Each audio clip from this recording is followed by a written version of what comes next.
Russia will be free from its historical lands on a military path. Military aggression Russia would start against NATO. We will hit into the heart of Russia. On the morning of December 17th, Russian forces crossed the Narva River. This was not a simple border violation or navigation error. It was a probe operation by Putin to test NATO's reflexes. The aim was to test the West's resolve, but Moscow had actually pulled the plug on its own trap. Estonia did not dismiss this test with a diplomatic note. Tallinn considered this violation a casus belli to activate its total defense doctrine, which it had been preparing for 10 years. Russia tried to open a door, but Estonia initiated a process that would lock that door forever. This statement from Estonian Foreign Minister Tsahkna is no longer a defense doctrine, but an offensive manifesto. Because Putin is not hiding his intentions. He is not looking for a way out. He wants to go further in. Look, we need to pay close attention to what lies beneath this speech. He is clearly saying, Россия добьется освобождения своих исторических земель военным путем. This rhetoric is a desire to return to the Soviet borders of 35 years ago. But this time, they are not facing the bewildered, frightened, and clueless European bureaucracy of 2008 and 2014. Facing them are hundreds of concrete bunkers, mined fields, and a Scandinavian bloc sworn to sink the Russian shadow fleet. We need to dissect the anatomy of this incident with surgical precision. On the morning of December 17th, when 3 Russian soldiers and a military hovercraft crossed into Estonian territory, the generals in the Kremlin thought it was a standard grey zone operation. Putin's plan was simple: violate the border minimally, create a crisis too small for NATO to invoke Article 5, deepen the cracks within the alliance, and withdraw. However, the plan collapsed in Tallinn. Estonia's response was not a feeble diplomatic note of condemnation. The reality on the ground is now very different. Special forces were immediately deployed to the region. The drone wall was activated, and most importantly, the Estonian government turned this incident into a legitimate cause for war to accelerate the Baltic defense line. In other words, Estonia is preparing not for a police operation or border security, but for a bloody trench warfare and total defense in the style of World War I. While the Kremlin was trying to achieve a small tactical gain, it single-handedly removed all bureaucratic obstacles to NATO's defense projects on its eastern flank. This is the starting shot for a massive strategic stranglehold operation stretching from St. Petersburg to Kaliningrad. So, is Russia's 20-minute violation the only reason Estonia is rushing to build a massive defense line? Actually, no. The real reason is a peace plan being prepared across the ocean in Washington. While Donald Trump was preparing the peace agreement to end the war in Ukraine in Washington, champagne bottles weren't popping in the Baltic capitals. Instead, alarm bells were ringing. This is precisely where Trump's strategic blindness comes into play. Because Estonian intelligence knows that what Trump calls peace is actually a relocation permit for the Russian army. Estonian Foreign Minister Tsahkna's words summarize the situation like a prophecy. This is a major geopolitical trap. The moment Trump signs and the Ukrainian front freezes, Putin will not demobilize his 500,000 experienced soldiers there. He will load them onto trains and pile them straight north, across the Narva River. It is no coincidence that Russia is rolling out its Yars missiles from hangars while the peace table is being set. Estonia is preparing for the war that peace will bring. So, what if Russia shifts its army north? Estonia has more than just concrete shelters. It has geography itself as a weapon. Look at the map. Helsinki and Tallinn are only 80 kilometers apart. The waterway between these two capitals is not a sea for Russia, but its only lifeline. The terrible truth confessed by Estonia's foreign minister in the interview is the kind that will keep Moscow's economic strategists awake at night. The point he drew attention to was that 60% of Russia's oil exports pass through this 6-mile narrow corridor, and the key to it is in Estonia. This is not a simple threat. Putin's shadow fleet, hundreds of uninsured, unmaintained, and internationally unregulated ghost tankers, which he has been building for years, has been passing through here unhindered until now.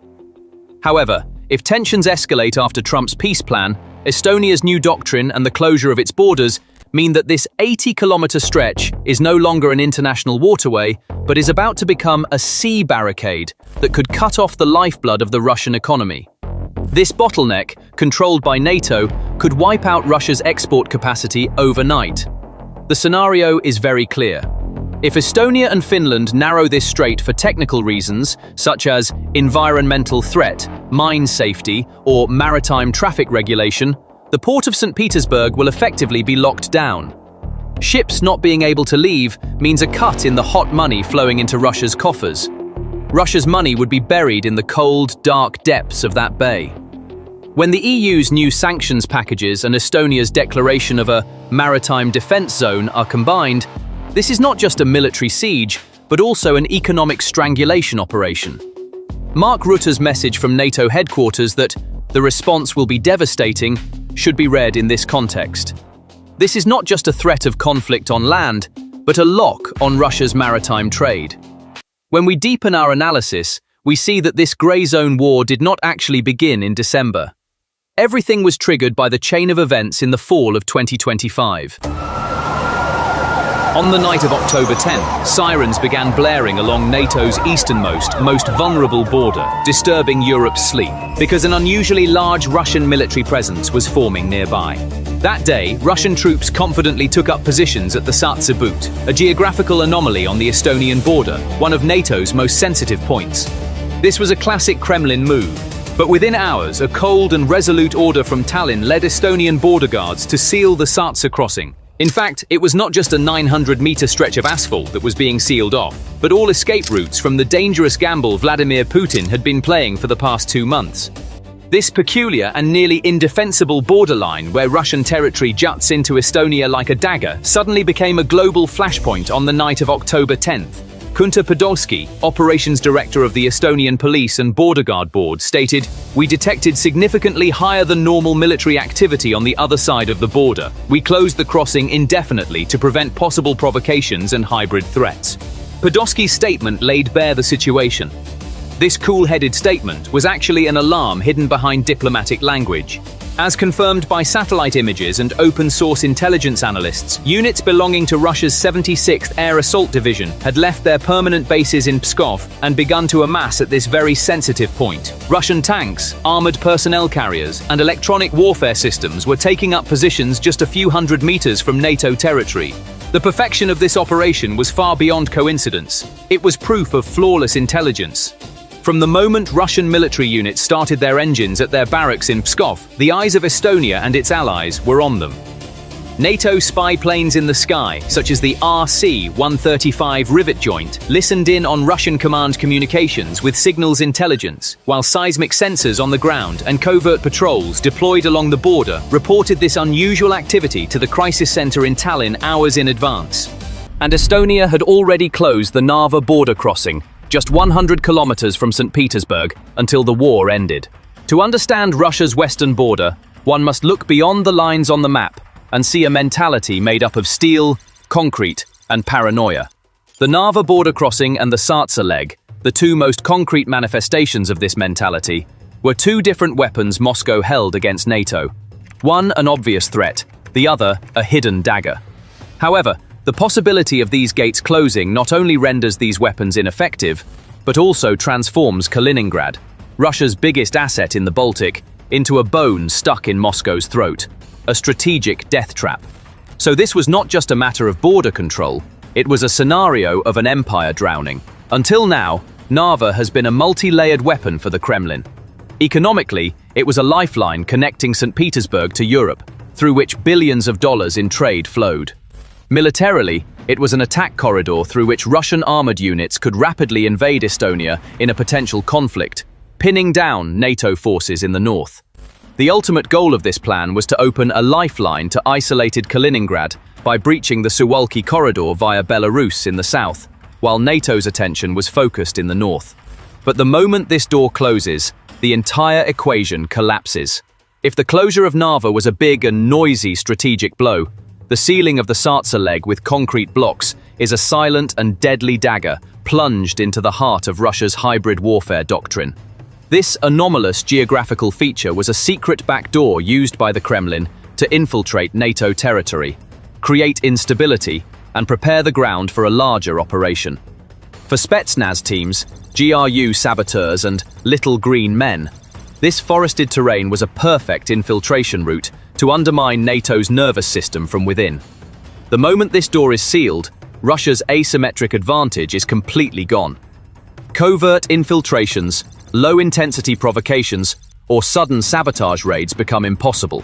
So why did the Estonian government suddenly decide to close this border crossing at 3 a.m? It was the final move in a 60-day war of nerves, stretching from Belarus's hybrid attack in August, which saw thousands of innocent people piled up on the Polish border, to Russian jets roaming the Baltic skies. However, this time the Kremlin's calculations were badly misplaced. It was not facing the timid Europe of 2014. To Poland and Estonia coordinating to paralyze all of Russia's land logistics. Looking at the entire chessboard, it was clear that this move in Sartsa was the final and most daring link in a systematic strategy of strangulation and violation that had been ongoing for months, even years. The trap that closed in Sartsa on October 10th was actually the inevitable outcome of a geopolitical crisis, a war of nerves that had been escalating for the past 2 months. However, this incident was only the tip of the iceberg. Each move in this deadly chess game was designed as a response to the previous one, drawing Russia step by step into the trap. Putin confidently declared before the cameras that he would take back historical territories by military force if necessary. But he seemed to have forgotten the weakest link on the map, his Achilles heel, Kaliningrad. Estonia's closure of its borders, especially the Sartsa boot crossings, had an immediate domino effect in Latvia and Lithuania. The fear scenario that has been described in Western media for years, Russia closes the Suwalki corridor, splitting NATO in two, has now been completely reversed. Now it is not NATO that is afraid.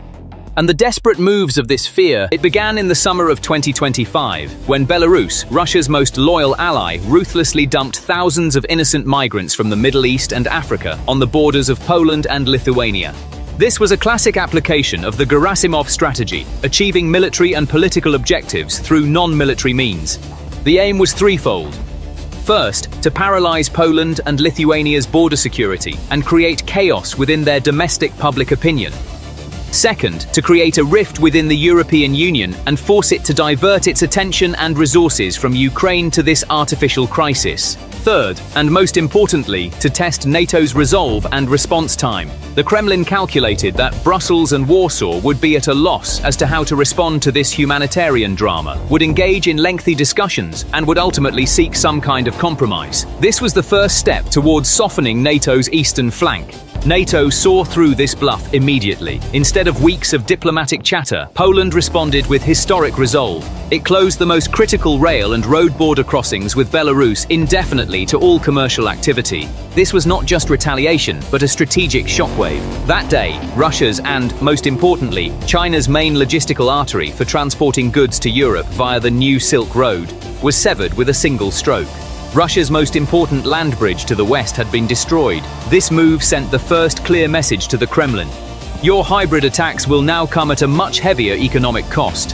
When Russia dismissed Poland's move as a bluff and refused to back down, a second, more painful blow came from the northern part of the chessboard. The Estonian government, in a decision reported by international agencies such as the Moscow Times, announced that the Narva border crossing, the most vital transit point connecting Russia's St. Petersburg to Europe and indirectly to Kaliningrad, would remain closed to all vehicle traffic until the war in Ukraine ended. Poland's blow from the south, combined with Estonia's hammer blow from the north, brought Russia's entire land connection with Europe to the brink of collapse. When Poland and the Baltic states close their borders in a coordinated manner, Kaliningrad becomes an island cut off by land, air, and sea, its logistical arteries severed, condemned to starvation and fuel deprivation. This situation renders the Iskander missiles and nuclear-capable systems that Putin has deployed there to threaten Europe inoperable. Without logistics, those missiles are just expensive piles of metal. This means that Putin's nuclear missile base, placed at the heart of Europe, becomes a prisoner of war, writhing in NATO's hands. Russia's power projection center is now an indefensible weak point.